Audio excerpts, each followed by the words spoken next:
Hello everyone. दोस्तों आज हम लोग मूविंग चार्जेस एंड मैग्नेटिज्म का 15th लेक्चर 15वां लेक्चर हम लोग करने जा रहे हैं।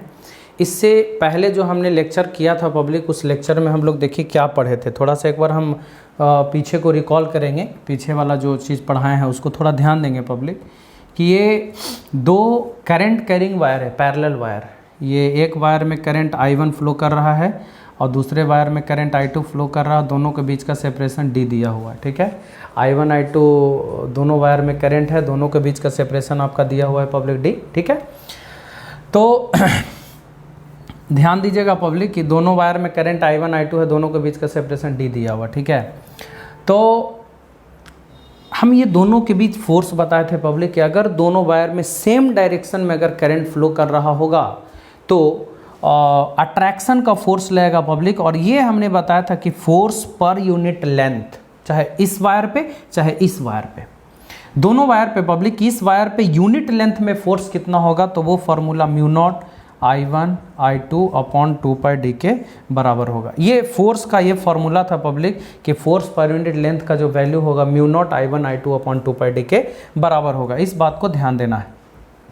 और अट्रैक्शन का फोर्स बताए थे कि अगर दोनों सेम डायरेक्शन में, अगर दोनों पैरेलल वायर में करंट फ्लो कर रहा होगा पब्लिक, तो दोनों में अट्रैक्शन होगा। लेकिन यही चीज़ अगर हम अपोजिट डायरेक्शन में लेते थे, मतलब दोनों वायर में करंट, एक में I1 है दूसरा में I2 है, दोनों के बीच का सेपरेशन D है और दोनों एक दूसरे के अपोजिट डायरेक्शन में करंट फ्लो कर रहा है, तब जो था पब्लिक फोर्स पर यूनिट लेंथ का वैल्यू F/L वो किसके बराबर था? μ0 I1 I2 अपॉन 2πd के बराबर था। लेकिन ये रिपल्सन का फोर्स था। यानी कहने का मतलब कि अगर अपोजिट डायरेक्शन में करंट फ्लो कर रहा है तो रिपल्सन, अगर सेम डायरेक्शन में फ्लो कर रहा है तो अट्रैक्शन का फोर्स लगता था। इस बात को ध्यान देना है। तो ये हमने आप लोगों को बताया था public moving charges and magnetism में force between two current carrying parallel wire, ठीक है। दो करंट कैरिंग पैरेलल वायर के बीच का ये फोर्स था पब्लिक, ठीक है। आगे हम लोग देखते हैं।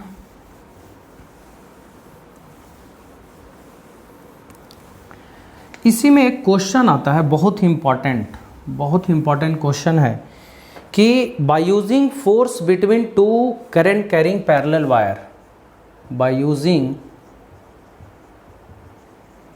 Force between two current carrying parallel wire, by using force between two current carrying parallel wire, define 1 ampere current।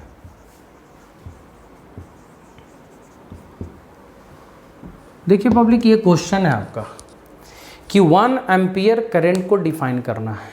1 ampere current को डिफाइन करना है force between two current carrying parallel wire को यूज़ करके, ठीक है। मतलब कि force between two current carrying parallel wire को यूज़ करना है और 1 एम्पियर करंट को डिफाइन करना। तो कैसे डिफाइन करेंगे पब्लिक कि 1 एम्पियर करंट? हालांकि अगर क्वेश्चन पूछता है कि 1 एम्पियर करंट को डिफाइन करें तो I बराबर Q/T होता है पब्लिक। तो 1 कूलम चार्ज बटा 1 सेकेंड टाइम, 1 कूलम बटा 1 सेकेंड 1 एम्पियर ना हो जाएगा। तो अगर किसी भी कंडक्टर की यूनिट क्रॉस सेक्शन से 1 सेकेंड में 1 कूलम चार्ज फ्लो करता है पब्लिक, तो जो करंट का वैल्यू होगा वो 1 एम्पियर के बराबर होगा। इस बात को ध्यान देना है। जो करंट होगा वो 1 एम्पियर के बराबर होगा। अब आइए पब्लिक हम लोग कैसे डिफाइन करेंगे 1 एम्पियर करंट को। तो डिफाइन करने के लिए क्या है, देखिए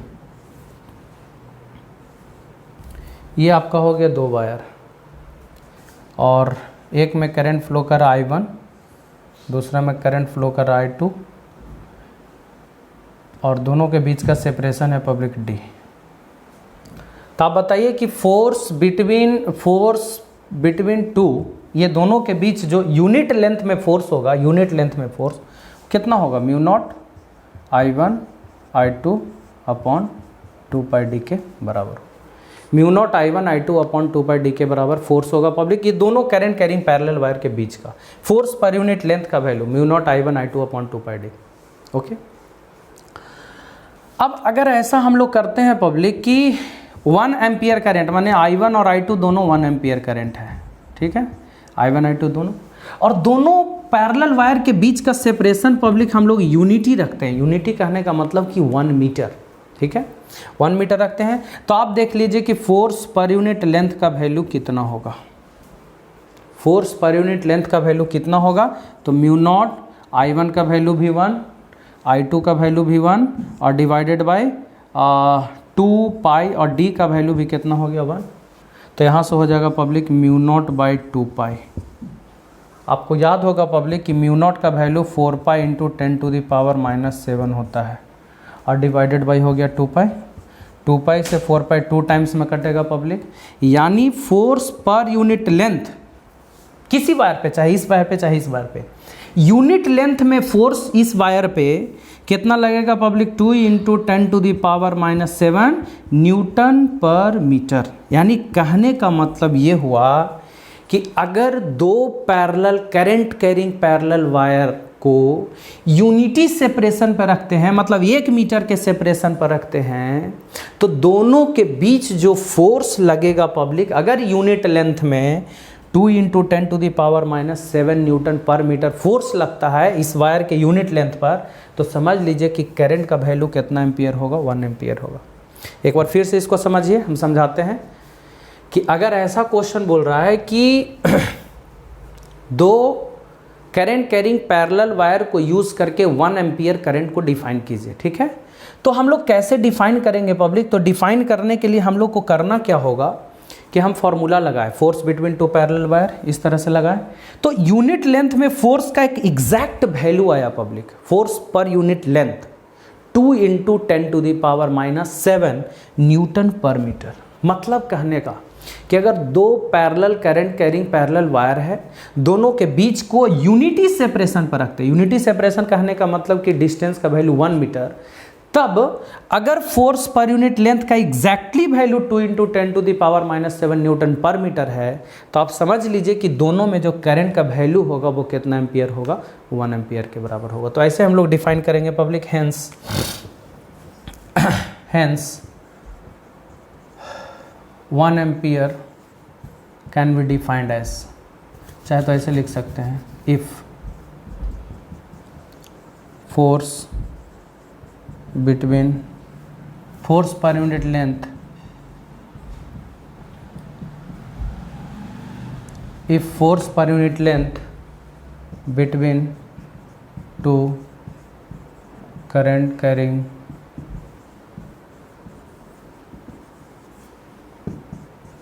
parallel wire, if force per unit length between two current carrying parallel wire, force per unit length between two current carrying parallel wire separated by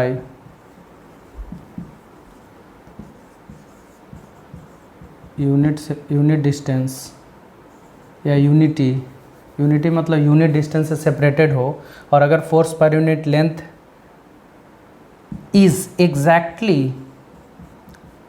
2 into 10⁻⁻7 newton per metre, अगर force इतना newton per metre हो force पर unit length, then current in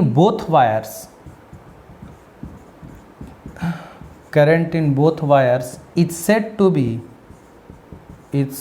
to be 1 ampere. दोनों wire में जो current होगा public वो किसके बराबर होगा, 1 एम्पियर करंट के बराबर होगा। इस बात को ध्यान देना है, यानी current in both wire is set to be 1 ampere के बराबर होगा, ठीक है। तो ऐसे करके 1 एम्पियर को डिफाइन करना है, नोट कर लीजिए इसको।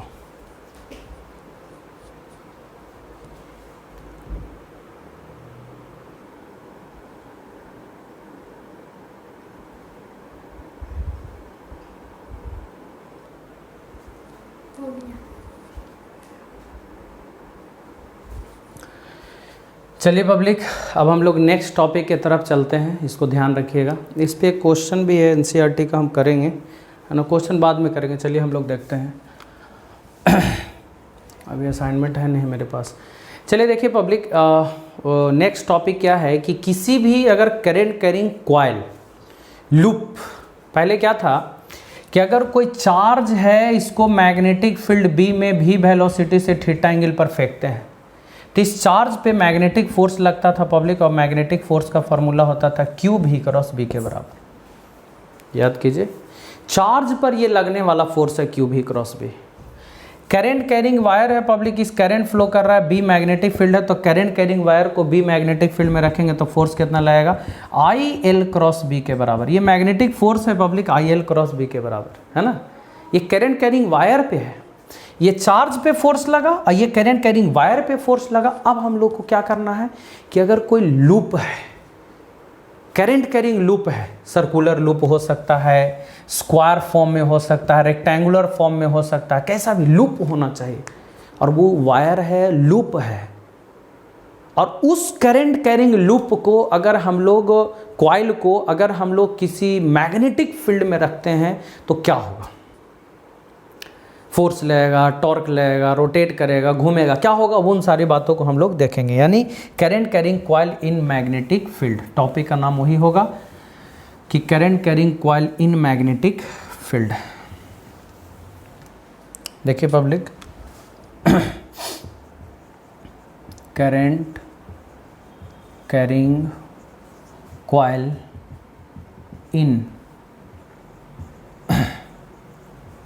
मैग्नेटिक फील्ड, मतलब करंट कैरिंग कॉइल को मैग्नेटिक फील्ड में हम लोग रखेंगे तब, यानी current carrying coil in magnetic field, मतलब करंट कैरिंग कॉइल को अगर हम लोग मैग्नेटिक फील्ड में रखते हैं तब क्या होगा, current carrying coil in magnetic field.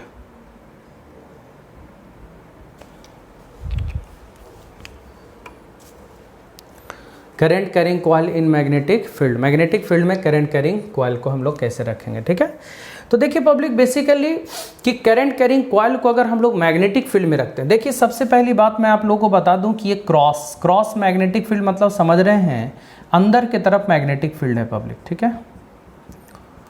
और इस तरह से मैग्नेटिक फील्ड है, ऐसे ऐसे मैग्नेटिक फील्ड है, और इस मैग्नेटिक फील्ड में एक पब्लिक हम लोग इस तरह का एक करंट कैरिंग लूप को स्क्वायर फॉर्म में, चलिए रेक्टेंगल फॉर्म में ले लेते हैं पब्लिक, एक रेक्टेंगल फॉर्म में करंट कैरिंग लूप को पब्लिक हम लोग इस तरह से हम लोग रखें, ठीक है। करंट कैरिंग लूप है और इस करंट कैरिंग लूप को पब्लिक हम लोग मैग्नेटिक फील्ड बी में हम लोग रखें।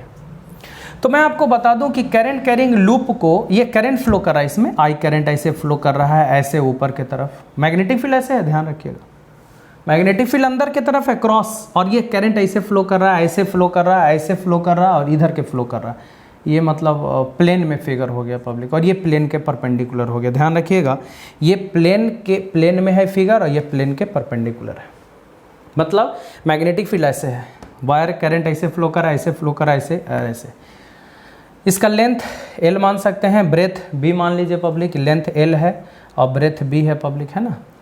अब ये करंट कैरिंग कॉइल को पब्लिक अगर हम लोग मैग्नेटिक फील्ड में रखे हैं तब सिचुएशन क्या होगा, मतलब आप ऐसे बोल सकते हैं कि अगर किसी भी लूप को मैग्नेटिक फील्ड के परपेंडिकुलर रखते हैं, आप ऐसा बोल सकते हैं पब्लिक कि ये ऐसे कुछ मतलब लूप है, इस तरह का लूप है, और इस लूप के परपेंडिकुलर मैग्नेटिक फील्ड है, ठीक है, तो क्या होगा।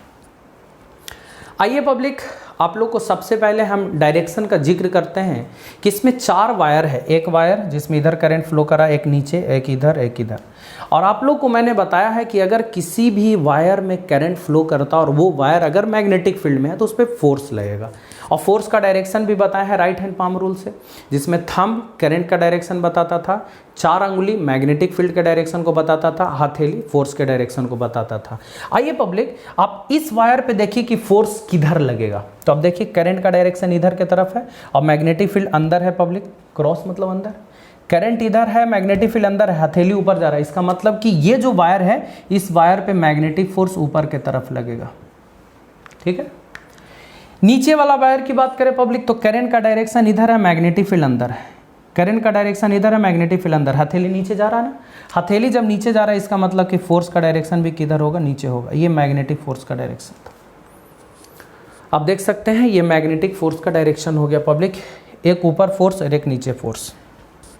अब बताइए, ये वायर को पब्लिक एक ऊपर खींच रहा है और एक नीचे खींच रहा है, उतना ही फोर्स, क्योंकि दोनों का लंबाई भी बराबर है, वही मैग्नेटिक फील्ड में है, करंट भी सेम है पब्लिक, तो आप बताइए जितना ऊपर फोर्स लग रहा है उतना नीचे फोर्स लगेगा। और जब दोनों इक्वल और अपोजिट फोर्स लग रहा है पब्लिक, तो बताइए ये कॉइल ऊपर जाएगा कि नीचे जाएगा? किधर भी नहीं जाएगा, है ना, कि नेट फोर्स क्या हो गया, जीरो। अब ये दोनों वायर की बात करें पब्लिक, तो आप देख लीजिए इसमें करंट का डायरेक्शन ऊपर की तरफ है, तो अंगूठा ऊपर की तरफ लेके चल गए, और मैग्नेटिक फील्ड अंदर है, हथेली इधर जाएगा पब्लिक, तो हथेली जब इधर जाएगा तो फोर्स का डायरेक्शन भी इधर हो जाएगा। एकरा में करंट का डायरेक्शन नीचे है और ये चारों उंगली अंदर है पब्लिक, तो फोर्स उधर की तरफ लगेगा। करंट नीचे, हथेली अंदर, क्योंकि क्रॉस मतलब अंदर की तरफ, तो हथेली उधर की तरफ, यानी फोर्स उधर की तरफ लगेगा। अब आप देख सकते हैं पब्लिक कि एक ऊपर खींच रहा है कि नीचे, तो ये दोनों एक दूसरे को कैंसिल करेगा, एक राइट एक लेफ्ट, ये दोनों एक दूसरे को कैंसिल करेगा, नेट मिला करके क्या हो गया, जीरो हो गया। आप कह सकते हैं कि इसमें नेट फोर्स क्या हो गया पब्लिक, जीरो। ऑल्सो रोटेट भी नहीं करेगा। क्यों रोटेट नहीं करेगा? क्योंकि ये फोर्स एक लाइन से पास कर रहा है, ये एक लाइन से पास, हाँ ऐसे रहता पब्लिक कि ये इस तरह से है, एक इधर खींचता एक इधर खींचता, तब हम लोग कहते हैं कि हाँ भाई ये रोटेट करेगा, गोल गोल घूमेगा। लेकिन अगर ये इस तरह का वायर है और एक उधर खींच रहा है एक इधर खींच रहा है, तो ये वायर घूमेगा पब्लिक? नहीं घूमेगा। Net force zero, net torque भी जीरो, क्योंकि इसमें कोई रोटेशन नहीं होगा। यानी अगर मैग्नेटिक फील्ड में हम लोग इस कॉइल को इस तरह से रखते हैं कि मैग्नेटिक फील्ड इसके प्लेन के परपेंडिकुलर है, देख लीजिए मैग्नेटिक फील्ड ऐसे है, इसके प्लेन के परपेंडिकुलर, यानी if current carrying coil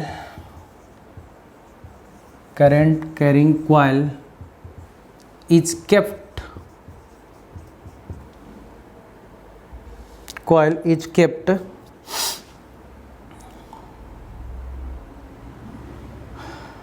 perpendicular to the plane of magnetic field, magnetic field के प्लेन के परपेंडिकुलर,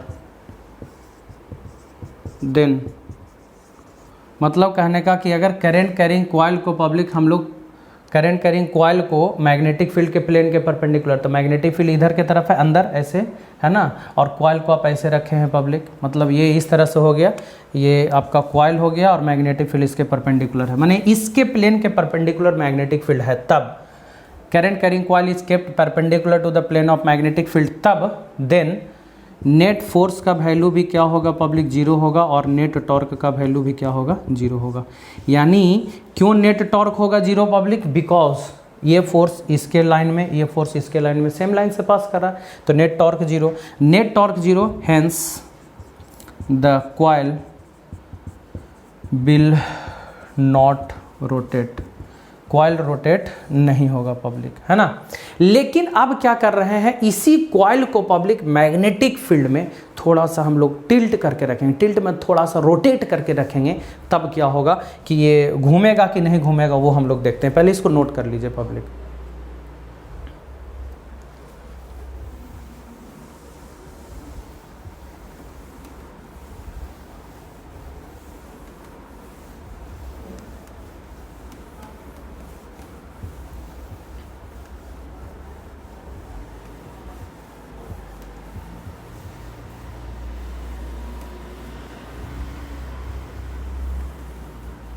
देखिए अगर हम लोग कि कॉइल को घुमा कर रखते, if current carrying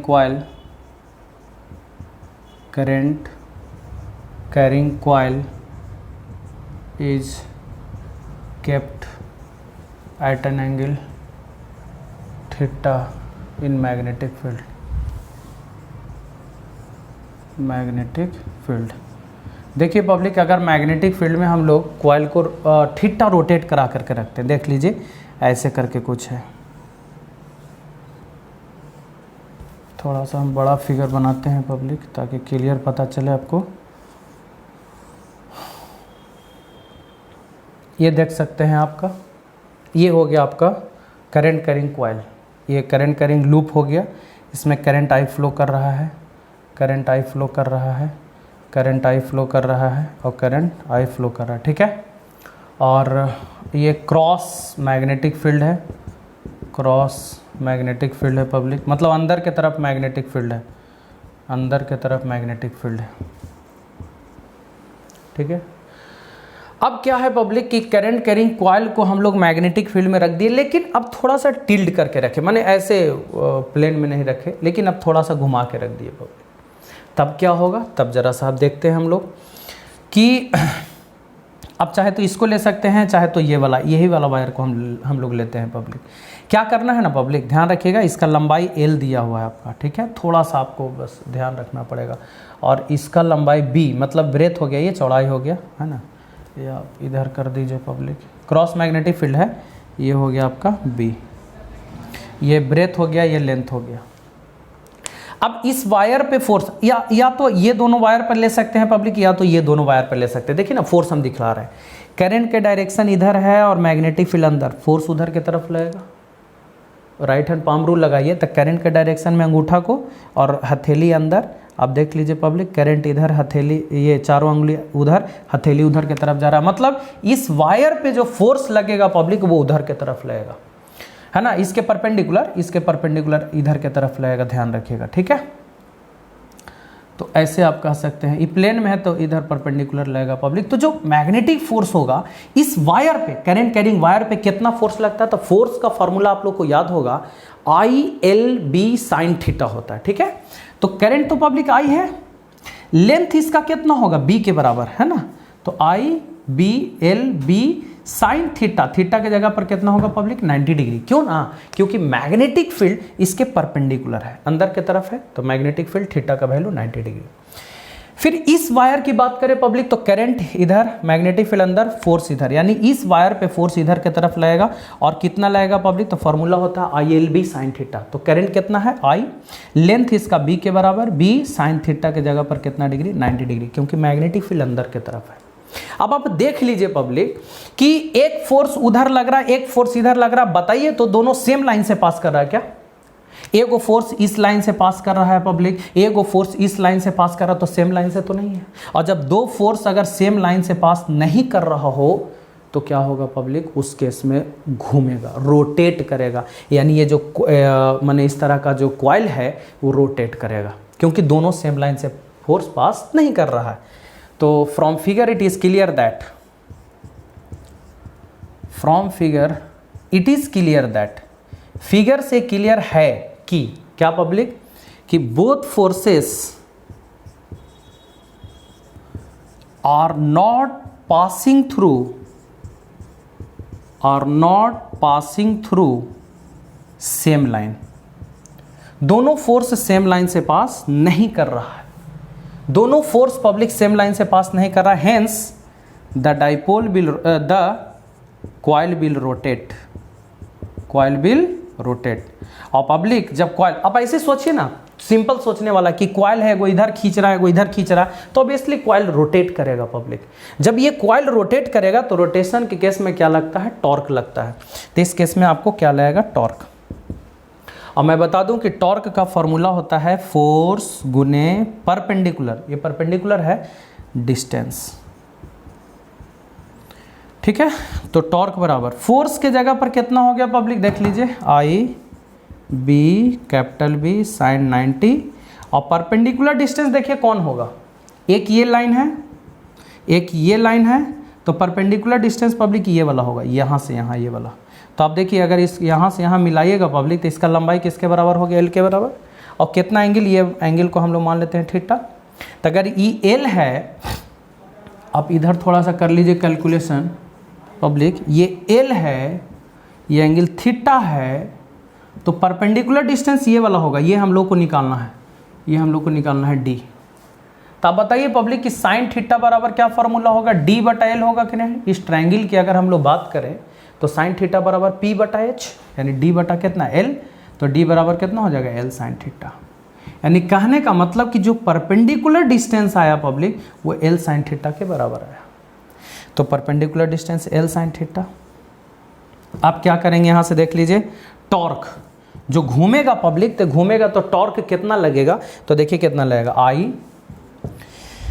L into B, length into breadth. देखिए लेंथ है, ब्रेथ है, और लेंथ इंटू ब्रेथ होता है एरिया ऑफ रेक्टेंगल, होता है ना। तो एरिया हो गया ये B साइन 90 का वैल्यू 1 और साइन थीटा, तो I A B sine theta, और public I A B sine theta को हम लोग क्या बोल सकते हैं, vector A cross vector B के बराबर। यानी कहने का मतलब A cross B A B sine theta होता है ना, यानी कहने का मतलब ये कि अगर कोई भी करंट कैरिंग लूप या करंट कैरिंग कॉइल जिसमें करंट आई फ्लो कर रहा हो, उस कॉइल का एरिया, चाहे सर्कुलर कॉइल हो, चाहे स्क्वायर कॉइल हो, चाहे जिस शेप में हो पब्लिक, एरिया उसका ले लेना हो बी मैग्नेटिक फील्ड। यानी कहने का मतलब ये हुआ कि अगर कोई भी करंट कैरिंग कॉइल को मैग्नेटिक फील्ड में पब्लिक हम लोग रखते हैं तो उस कॉइल पे टॉर्क लगता है, माने कॉइल रोटेट करेगा, और रोटेट करेगा तो टॉर्क कितना लगेगा पब्लिक, तो टॉर्क का फॉर्मूला हुआ आई ए बी साइन थीटा के बराबर। कोई प्रॉब्लम? टॉर्क जो होगा वो किसके बराबर होगा public, I A B sine theta के बराबर, या आई ए क्रॉस बी के बराबर। तो ध्यान रखना है टॉर्क बराबर फॉर्मूला हो गया आई ए क्रॉस बी। अब इसमें इसको तो नोट कर लेना है। अब इसमें एक छोटा सा टर्म हम आप लोग को बताते हैं पब्लिक, जरा सा ऑब्जेक्टिव क्वेश्चन है, बहुत ही इंपॉर्टेंट। ये टॉर्क बराबर, देखिए जो आई ए है ना पब्लिक, करंट इनटू एरिया, उसको हम लोग मैग्नेटिक मूवमेंट कहते हैं। आगे चल करके पढ़ाएंगे आप लोग को कि ये जो I इंटू ए है, करंट इंटू एरिया, उसको मैग्नेटिक मोमेंट कहते हैं। M बराबर I इंटू ए, इसको बोलते हैं मैग्नेटिक मोमेंट। मैग्नेटिक मोमेंट, ध्यान रखिएगा, ये मैग्नेटिक मोमेंट हुआ पब्लिक I इंटू ए। यानी कभी क्वेश्चन पूछेगा कि मैग्नेटिक मोमेंट का फॉर्मूला बताइए, तो आप क्या लिखिएगा, I into A, current into area, वो मैग्नेटिक मोमेंट का फॉर्मूला हो गया पहला क्वेश्चन। दूसरा क्वेश्चन, मैग्नेटिक मोमेंट का एसआई यूनिट पूछ सकता है पब्लिक। तो आप देख लीजिए कि करंट इनटू एरिया है ना, तो करंट का एसआई यूनिट होता है एम्पियर, और एरिया का एसआई यूनिट होता है मीटर स्क्वायर। तो एम्पियर मीटर स्क्वायर, याद रखिएगा, मैग्नेटिक मोमेंट का एसआई यूनिट हो गया पब्लिक एम्पियर मीटर स्क्वायर के बराबर। तो इस तरह से ये था आपका टॉर्क का फॉर्मूला। और अगले लेक्चर में पब्लिक हम लोग इस पे सवाल करेंगे, पैरेलल वायर पे जो फोर्स हमने बताया उस पे भी सवाल करेंगे, टॉर्क से जुड़ा हुआ सवाल करेंगे, है ना। और उसके बाद फिर हम लोग पढ़ेंगे मूविंग कॉइल गैल्वेनोमीटर, बहुत ही इंपॉर्टेंट टॉपिक है मूविंग कॉइल गैल्वेनोमीटर। और फिर गैल्वेनोमीटर के बाद फिर हम लोग पब्लिक ये चैप्टर को फिनिश करेंगे, और फिर इसका हम लोग न्यूमेरिकल्स असाइनमेंट 1-2 दिन के अंदर डाल दिया जाएगा। उसके बाद असाइनमेंट भी अब सॉल्व होगा, क्योंकि हम लोग 70% इस चैप्टर का पढ़ चुके हैं, 30% बचा हुआ है पब्लिक। तो अब न्यूमेरिकल सॉल्व होगा आपसे, ठीक है। तो आजकल में इसका असाइनमेंट भी डाला जाएगा पब्लिक, आप उसको बनाइएगा, और डॉट लास्ट में हम लोग क्लियर करेंगे। तो ध्यान रखिएगा, ठीक है। Thank you.